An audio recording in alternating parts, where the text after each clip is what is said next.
For the latest in strategic affairs, subscribe to our YouTube channel. Click the bell icon for updates.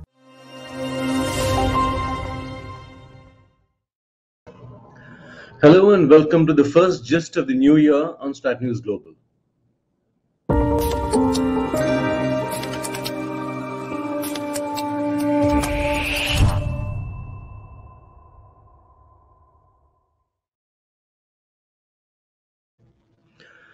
Hello, I'm Surya Gangadharan and Happy New Year.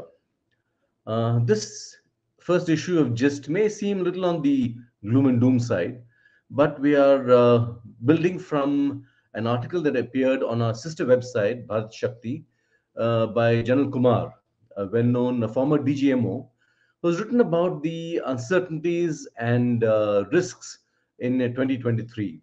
He's also written about opportunities, and we've got a picture of that article here for you. And I'm going to turn to our guest, Nitin Gokhale. He's the editor-in-chief of Bharat Shakti, and he's going to break down some of the points that General Kumar has raised in his article. And Nitin, welcome, and of course, Happy New Year. Thank you, Surya, and Happy New Year to you and to our viewers. As you said, first edition of the Gist. Always a challenge to look ahead, but General P.R. Kumar's article is a good start point. And of course, we can add to it and sort of try and crystal gaze what happens in the future, at least in the next 12 months or so. Mm-hmm. So when you read the article, Nitin, what was your reaction? I mean, we know all the facts, COVID, the Ukraine war and so on and so forth, Step back a bit. I mean, how dire is it?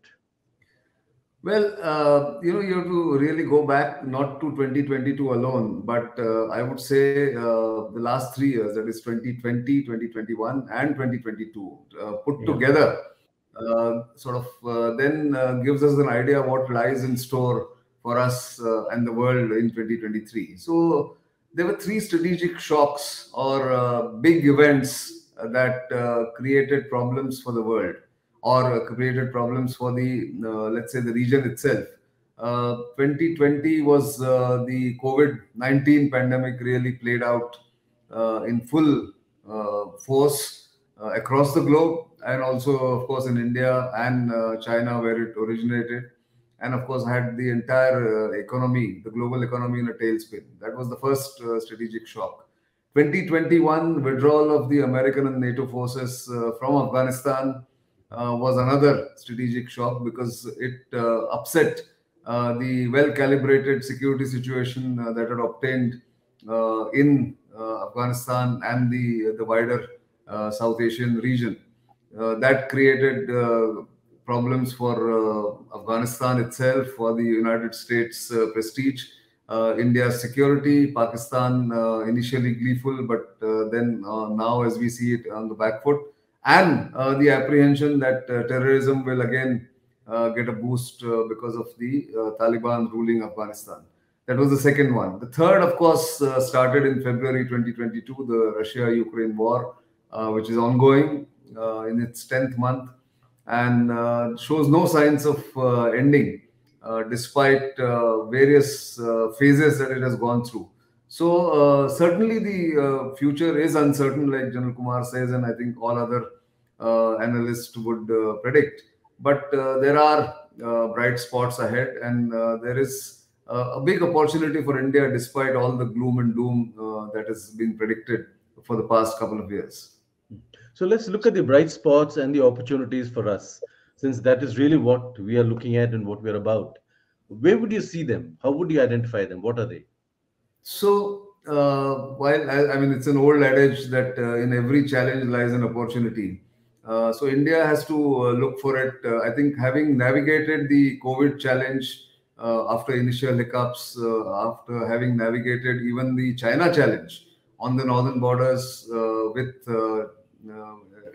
China in Ladakh, and the ongoing kind of a standoff and tension in Arunachal Pradesh and elsewhere, India is in a position to build on what it managed to gain or managed to hold on to, and that is stability, economic stability, security stability in its wider region, the Indian subcontinent, and also its prestige going up or standing going up across the globe in the multilateral and other institutions because of uh, the stand taken by India, and also because India became the supplier to the global south for vaccines, which has been one of the strong points, and the way India handled the COVID crisis has given India a new standing. And with G20 and SCO presidencies coming together for 2023 to India, which is part of the cycle that happens for other nations too. It has come together, and that's, I think, one of the or two of the events to look forward to as far as India is concerned, and which India will, I'm sure, build on the base that is already existing as far as the last 2 years of events are concerned. Mhm. Nitin, I've been reading all these reports about India as this great potential economic power and all that. The potential has always been there. We've never performed, rather, we've underperformed. And, going forward, there is this apprehension that we will do something to screw up our own opportunities. We seem to have great talent for that. Would you say that's also something we need to guard against going forward? Oh, of course, complacency is the enemy of the big plans, the best laid plans. But I think having learned the lessons over these past 30 years or so of liberalization of the economy, and India is well poised. It's supposed to be the only bright spot in the global economy. If you go by what IMF has said, or other rating agencies have said, even a critic like the Financial Times has talked about, or Bloomberg has talked about India's the year of India that is going to be 2023 and beyond. That is because even at 6% growth or 6.5% GDP growth in 2023, India will by far outpace other big economies. And if the inflation can be contained below 5%, as all the signs are now predicting, then India is in a position to weather the storm that is now brewing, not just in Europe, but also in the US and the rest of the world. China is slowing down, has slowed down. Its reversal of the zero COVID policy is unpredictable. The outcome of that, the reversal of that policy, now that many people are getting infected in China, whether China will remain the industrial powerhouse that it has been for so many years is in question. And many of these changes that are happening in terms of resilient supply chains, of which India is also a big part in terms of manufacturing going forward, will determine where India is going. So I think complacency, of course, has to be avoided, but there is enough. There are enough lessons that have been learned, and therefore I don't see India tripping this time, having learned all those lessons from earlier crises and the lost opportunities that India seems to have gone through. Mhm. Would you say our biggest challenge is our neighborhood, given the situation in Sri Lanka, uncertainty in Bangladesh? China, of course, is that huge, elephant in the room. Oh, of course, the neighborhood has always been challenging for India. It's nothing new. And in the strategic affairs game, there's never a pause, or Yeah. there's never a complete victory or a complete loss. It's an ongoing game, as we know.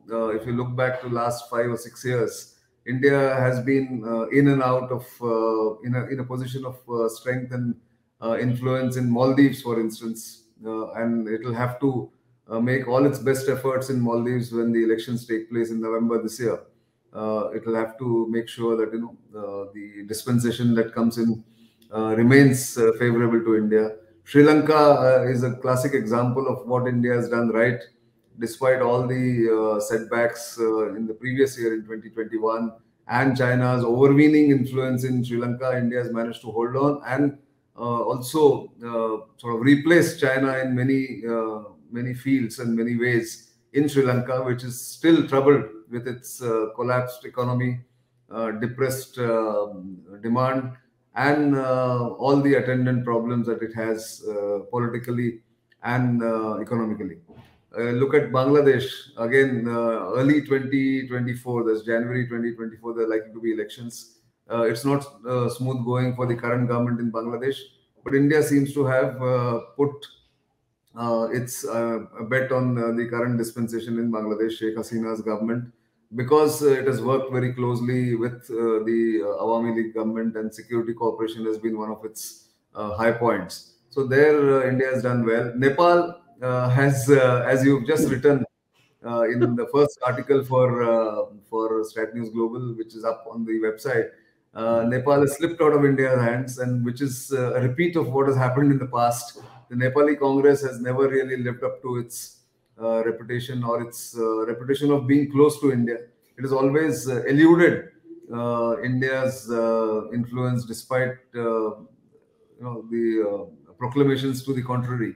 So Nepal remains a challenge. China is very influential in Nepal and will continue to try and keep India out, or try and undercut India in Nepal. So that challenge remains. I think India is very well placed in Afghanistan, despite troubled relations with Taliban, and also what the globe has been, I mean, the global powers are saying about Afghanistan. Everyone remains engaged with Taliban, and it is good for India to remain engaged, because Pakistan doesn't like it.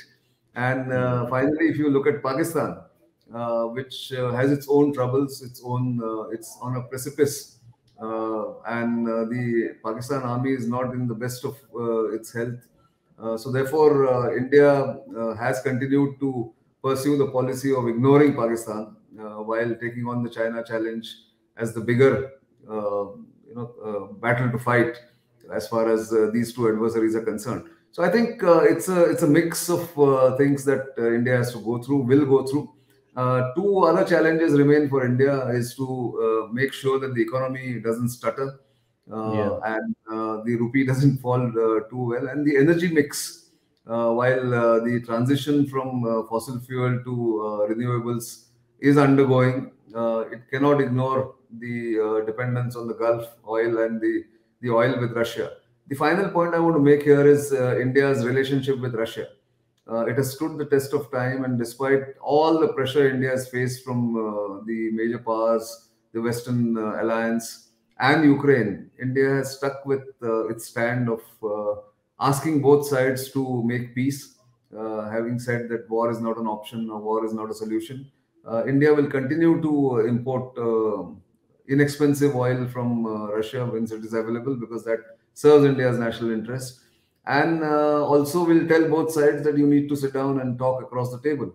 So I think India, in a way, and I know it's been an overused term, sweet spot.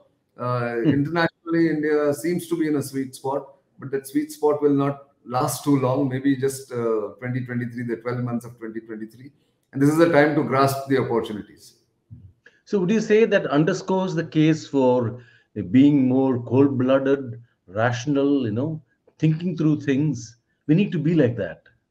Oh, of course. And I think if you've noticed several statements by External Affairs Minister S. Jaishankar, including the latest one, where he clearly says that relations are not in the best of health with China, which is the biggest, competition challenge, as well as India's dependency on China for raw materials. The bilateral trade is now about 120 billion, with deficit in China. I mean, India facing a huge trade deficit, which is a vulnerability.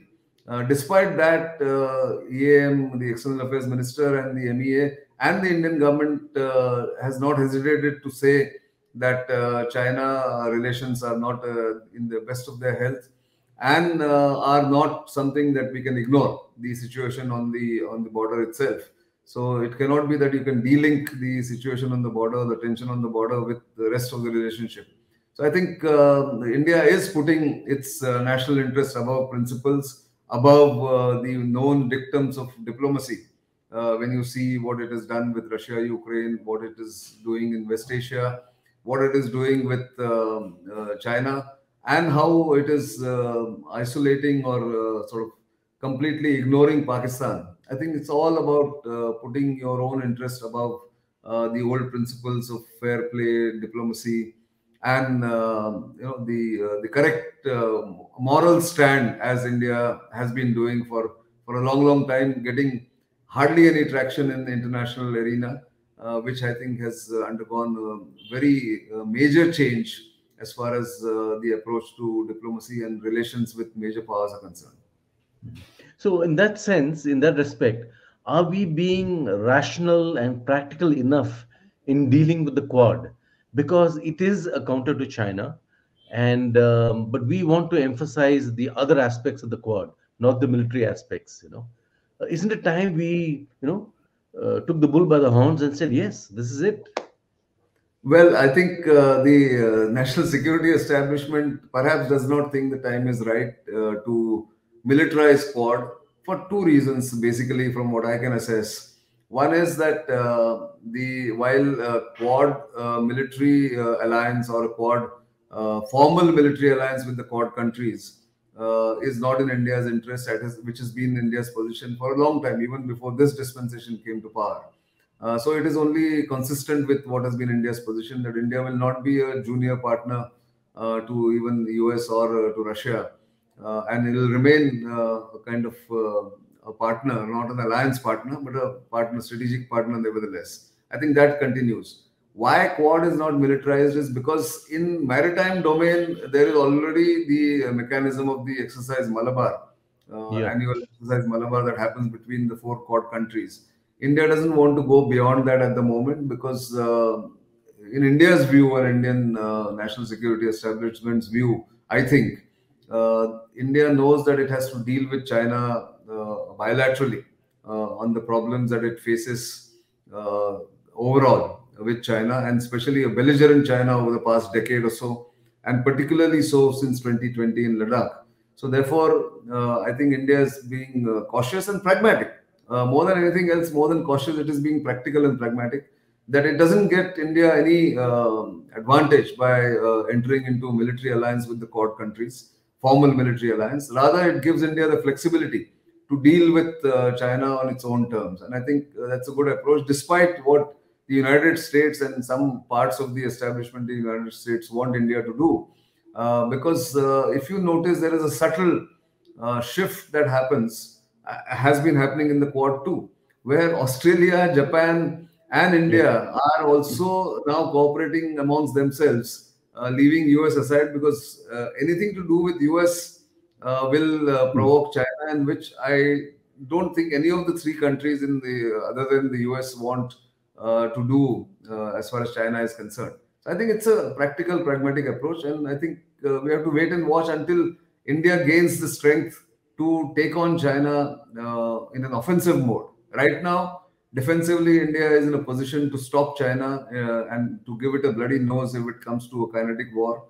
But it is not in a position, in my view, to inflict any offensive damage. I mean, start any offensive against China and inflict major damage to China standing militarily or economically. Therefore, the pragmatic view is that hold on, we have time. I think Deng Xiaoping's axiom is being followed by or adopted by India: bide your time, build your strength, put your head down. I think that's the correct approach at the moment. Mhm. I want to get back to the economy, Nitin, because you talked about it, the potential and the what the international agencies think. There are headwinds already visible. There is talk of recession in the U.S., in Europe. The Chinese economy is down. It will take some time to come up. Um, I mean, to assume that it is going to be smooth sailing economically for India is perhaps not very sound thinking. Well, I think that jury is out on that, and I'm not remotely an economic expert. But from what I read in the papers and what the experts have been assessing and analyzing and commenting on, one thing is that the domestic consumption, the domestic demand in India is also rising. If you look at passenger car sales in December, they have gone to the pre-COVID levels. The demand for energy is going up. Manufacturing has now shown a surge in November, I think, was the latest headline, and services sector remains as robust as ever. You're right that inflation in Europe and US and the slowing down of the Chinese economy will certainly affect, because after all, it's an interconnected world. If demand Yeah. doesn't get sort of a kind of a boost in Europe or US, then Indian manufacturers will also have a problem. And the wages are rising in Europe and US both. So manufacturing there is going down, and that's where I think the opportunity lies. If you look at Indian wages, Indian kind of enabling environment that is being created now for ease of doing business, all that puts India in a position to attract businesses moving out of China, and two, out of Europe, is what I have heard from people who deal in Europe, who have units, manufacturing units in Europe. There might be a shift of manufacturing units if India plays the cards right to India, because inflationary pressure in Europe and US is forcing companies to either shut shop or scale down their manufacturing facilities in both these continents. And that's where India's opportunity lies, I think. And that's where India has to cash in on. Provided it is done right, India again is in a good position to use that opportunity. So I want to pick up that point again because you deal with people across government, at senior level, ministers and others. Um, and I'm sure they must have given you a sense of how the system works, whether it is responding to the push by the PM among others, whether the so many plans being dusted out and pushed forward, PLI, so on and so forth. Are these working? Is the government machinery up to it? It's erratic, Surya. I mean, you've pounded the beat as I have, and you know how governments work. But there is a sense of urgency. There is a sense of, I would say, uh, a kind of future planning amongst many key ministries. Although not all of them pull their weight together, which has been India's shortcoming. But there is a huge push for infrastructure building in India, as you are aware, roads, ports, airports.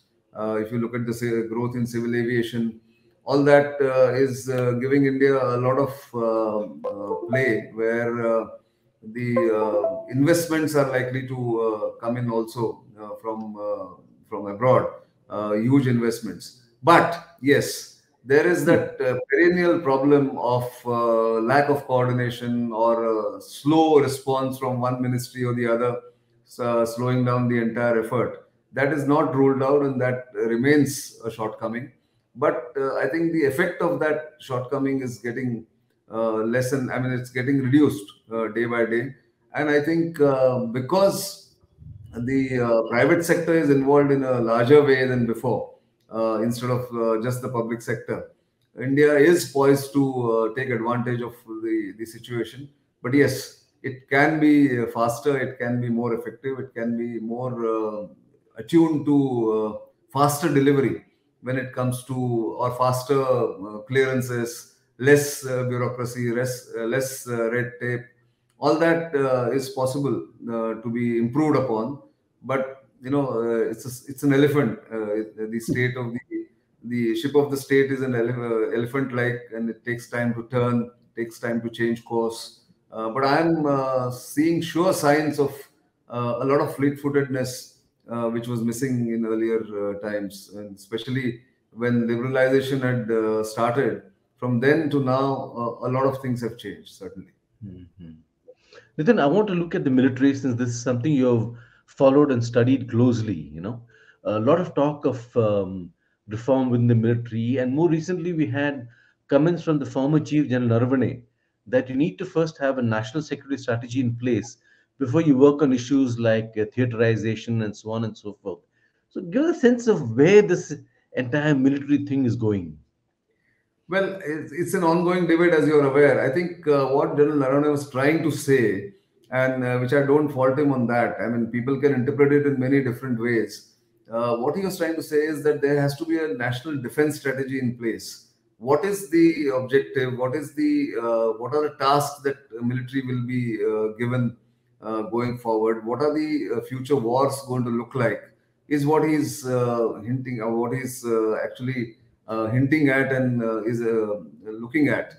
Once you know that this is your end objective, like in any military campaign, that end objective, which is mostly political in a war, something similar that he is advocating, that you should know what are the main tasks of the Indian military. Is it going to be expeditionary force somewhere? Is it going to also go to out of area contingency tasks if necessary? Or is it going to get confined to its borders and defending the territorial integrity and sovereignty of the country? You have to defend all that. I mean, you have to define all that first, Yeah. and then defend. And only then the three services can then work out their strategies to work together, have a joint and integrated plan to put into effect what that strategy is all about. I think it's a fair comment, and it's a fair ask from the government, which should be evolved over the next few months, and then the theaterization will come in. I know from conversations across the board that the three services are working on various models of theaterization, integration, jointness for logistics. As they say very often, that while you can talk about wars and battles and strategies and tactics, that is done by the amateurs. Professionals speak about logistics, for instance. So, can the three services initially get logistics right, or the problem of logistics being worked in different silos, can they be put together? That is a question that is being debated, and solutions are being found. So I am not very worried about these different opinions that come through, and sometimes these opinions get misinterpreted. There is also another article by Lieutenant General D.S. Huda, who was the Northern Army commander and one of the fine thinkers, military thinkers that we have in India. He's also spoken about a national defense strategy to be evolved first before going into theaterization and going into integration and jointness. So I think it's still early days, but one shouldn't worry too much about it, because every country has gone through this churn, and India is no different. But do you expect that a national defense strategy would be articulated at some point?